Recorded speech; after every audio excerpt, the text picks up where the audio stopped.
আজকের দিনটা ছিল খুবই স্পেশাল। আজকে শুটে গিয়ে যে এত বড় একটা অ্যাচিভমেন্ট পাবো সেটা কিন্তু আমি কল্পনাতেও ভাবতে পারিনি। বাড়ি এসেছিল একটা নেমন্তন্ন গেছিলাম। আর আজকে সারাদিনে কি কি হলো আমার সাথে, কি কি করলাম, তো তার জন্য কিন্তু পুরো ব্লগটা দেখতে হবে। চলো ব্লগটা কন্টিনিউ করা যাক।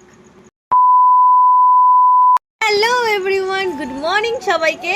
Welcome back to my channel. কেমন আছো তোমরা সবাই? আশা করি তোমরা সবাই খুব ভালো আছো। তোমাদের আশীর্বাদে, ভগবানের আশীর্বাদে আমিও অনেক ভালো আছি।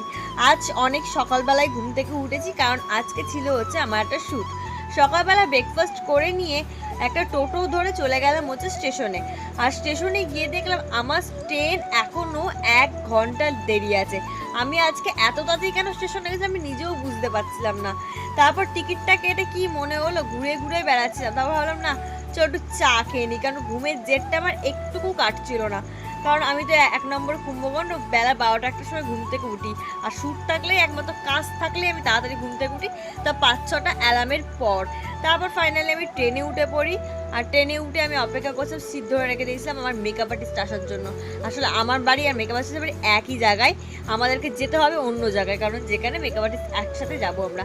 তারপর রানাঘাট স্টেশনে নেমে আমি একটা স্যান্ডউইচ খেয়ে নিলাম। রানাঘাট থেকে আবার ট্রেন মানে বদলে আবার চলে গেলাম হচ্ছে আমি শুটে গিয়ে ওখানে ভুলে গেছিলাম ক্লিপ নিতে, কারণ দেরি হয়ে গেছিলো আমাদের, তার জন্য। তারপর আমি ওখানে লাঞ্চ সেরে নিয়ে এরকম আমার কিন্তু ফাইনাল লুক, মানে অলরেডি কমপ্লিটই পুরো লুকটা। আর এটা হচ্ছে আমার ফাইনাল লুক। কেমন লাগছে অবশ্যই জানিও। আর যে অ্যাচিভমেন্টের কথা তোমাদেরকে ফার্স্টে বলেছিলাম, এই দেখো আমার মেকআপ আর্টিস্ট কিন্তু আমাকে সাজিয়ে সেকেন্ড হয়েছে গাইস, সেকেন্ড। মানে এই ট্রফিটা কিন্তু আমার মেকআপ আর্টিস্ট পেয়েছে।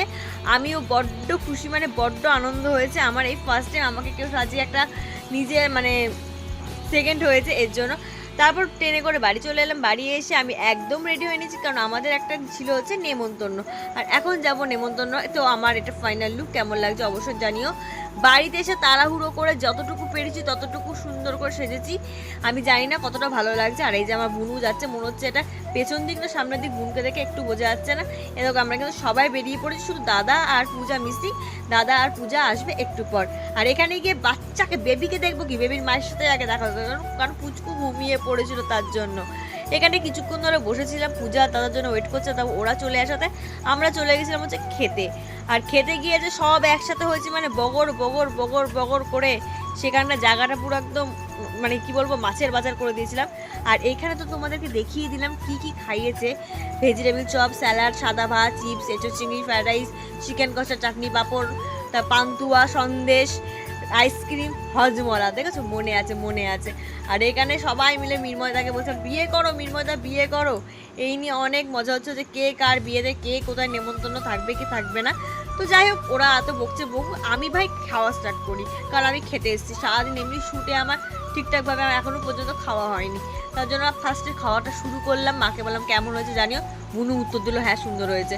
তারপরে দেখো আমার কিন্তু ফেভারিট জিনিস হচ্ছে চিকেন কষা, যেটা খেতে অসাধারণ লেগেছিলো। মানে প্রত্যেকটা রান্না খুবই খুবই সুন্দর হয়েছিল।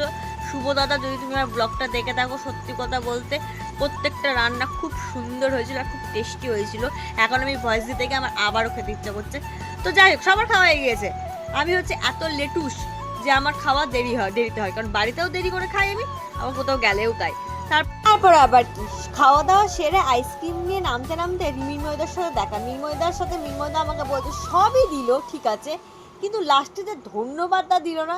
তার জন্য আমি শুভদাকে বলছিলাম যে দেখো শুভদা, দাও তুমি মির্ময়দাকে ধন্যবাদ দাওনি বলে মির্ময়দা খুব কষ্ট হয়েছে মনে।